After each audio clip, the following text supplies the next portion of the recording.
আসসালামু আলাইকুম। আমরা ভেক্টর অধ্যায়ে কুমিল্লা বোর্ড 2023 সালে আসা যে গাণিতিক সমস্যাটা ছিল সেটা সমাধান করব এখন। তো প্রথমে আমরা একটু প্রশ্নটা পড়ে নেই, দেখি প্রশ্নে কি বলা হয়েছে। এ একটি vector 3i plus 2j plus K দেওয়া, B vector i plus 2j plus 3k দেওয়া এবং C vector i plus 2j plus 2k দেওয়া। এই তিনটা ভেক্টর মিলে একটি ত্রিমাত্রিক ক্ষেত্র গঠন করে সেটা বলেছে। প্রথম প্রশ্ন হচ্ছে বি ভেক্টর বরাবর এ ভেক্টরের লম্ব বিক্ষেপ নির্ণয় করতে হবে, এবং পরের প্রশ্নটা হচ্ছে এ বি সি তিনটা ভেক্টর একই সমতলে অবস্থিত হবে কিনা গাণিতিকভাবে বিশ্লেষণ করতে বলা হয়েছে। তাহলে আমরা যদি প্রথমে লম্ব বিক্ষেপ নাম্বারটা দিয়ে শুরু করি, যে একটা ভেক্টরের দিকে আরেকটা ভেক্টরের লম্ব বিক্ষেপ বা একটি ভেক্টরের উপরে আরেকটি ভেক্টরের লম্ব বিক্ষেপের কথা যদি আসে, খুব সিম্পলি আমি যদি একটু কনসেপ্টটাকে আমরা রিভিউ করে নেই। বি ভেক্টরের দিকে এ ভেক্টরের লম্ব বিক্ষেপ, এটা বি ভেক্টর, এটা এ ভেক্টর। তাহলে দেখেন বি ভেক্টরের দিকে বা বি ভেক্টরের উপরে এ ভেক্টরের যে লম্ব বিক্ষেপ, আগে লম্বটা টানা হলো, লম্ব টানার পরে নিচের এই দৈর্ঘ্যটুকু, এটা হচ্ছে লম্ব বিক্ষেপ। এই কোণটা যদি থিটা হয়ে থাকে, এটা এ ভেক্টরের মান এ, তাহলে এটা হচ্ছে A cos theta.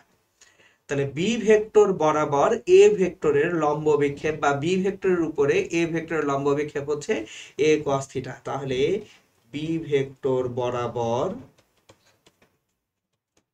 A vector এর লম্ব অভিক্ষেপ equals to A cos theta. এখন এ কস থিটা মানে হচ্ছে A B cos theta divided by B, কিন্তু এ বি কস থিটা মানে A dot B divided by B. এখন তাহলে আমাদের যে ভেক্টর গুলি আছে সেই ভেক্টর গুলো যদি আমরা এখানে লিখি, A vector that is equals to 3i plus 2j plus k, এখানে এই যে vector 3i plus 2j plus k দেওয়া, বি ভেক্টর যেটা দেওয়া আছে, B vector equals to i plus 2j plus 3k। তাহলে আমাদের এ ডট বি যেটা পাবো, এক্স বিএক্স, দেখেন A dot B X 3 into B X 1, 3 into 1 plus A Y 2 B Y 2, 2 into 2 plus A Z B Z 1 into 3। তাহলে 3 plus 4 plus 3 7 এবং 3 মিলিয়ে 10 হবে A dot B. আর বি ভেক্টরের যে মান সেটা রুট ওভার, এই যে বি ভেক্টরের মান root over 1 square plus 2 square plus 3 square, 1 square plus 2 square plus 3 square, 9 4 13 আর কে 14, রুট ওভার 14। তাহলে এ ডট বি পেয়েছি 10 আর বি এর মান পেয়েছি রুট ওভার 14। এটা হচ্ছে তাহলে বি ভেক্টর বরাবর এ ভেক্টরের লম্ব অভিক্ষেপ হয়ে গেছে, এটা গ নাম্বার হয়ে গেল। এখন আসি ঘ নাম্বার করার আগে আমরা একটু চিন্তা করি তিনটা ভেক্টর একই সমতলে অবস্থিত হবে কিনা, এটার কন্ডিশন বা শর্তটা কি। তাহলে তিনটি vector A B O C একই সমতলে অবস্থিত হলে,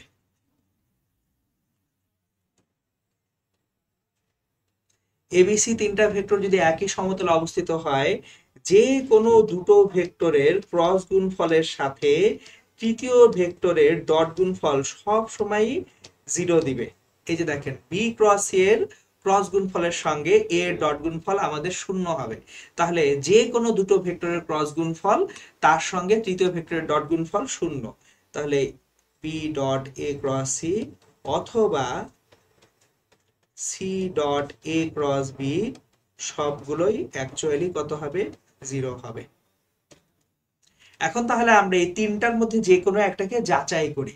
সো দেখুন প্রথম যেটা আছে বি ক্রস সি, তাহলে নিয়ে আগে B cross C equals to I cap J cap K cap.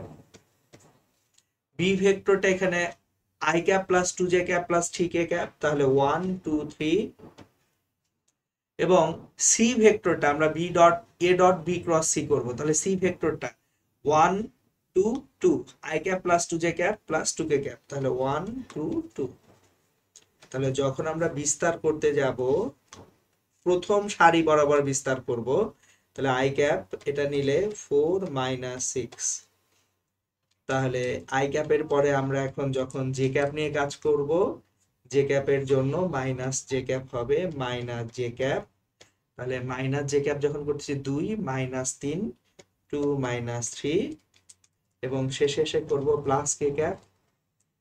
এই যে প্লাস কে ক্যাপ যখন করব প্লাস কে ক্যাপ 2 মাইনাস 2, তাহলে মাইনাস 2 আই ক্যাপ মাইনাস মাইনাসে প্লাস জে ক্যাপ হবে, কে ক্যাপটা 0 হয়ে যাবে। এই যে দেখেন minus 1 minus plus J cap হচ্ছে মাইনাস 2 আই ক্যাপ হচ্ছে, এটা হচ্ছে বি ক্রস সি ভেক্টর। এখন এটার সঙ্গে যদি এ ভেক্টরকে আমরা ডট গুণফল করি তাহলে কি হবে সেটা আমরা একটু দেখি। A dot B cross C, আমরা এখন দেখব A dot B cross C equals to A ভেক্টরটা হচ্ছে 3i cap plus 2j cap plus k cap, তার সাথে ডট করতেছি minus 2i cap plus j cap. তাহলে 3 into minus 2 plus 2 into 1 plus 1 into 0।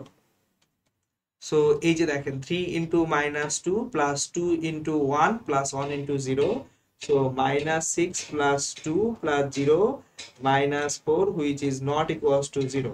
সুতরাং a ভেক্টর, b ভেক্টর ও c ভেক্টর তিনটি সমতলীয় নয়।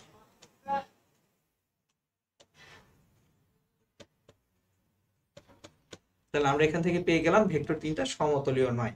এই ছিল আমাদের কুমিল্লা বোর্ড 2023 সালে আসা ভেক্টর অধ্যায়ের প্রশ্নের বিস্তারিত সমাধান। আসসালামু আলাইকুম।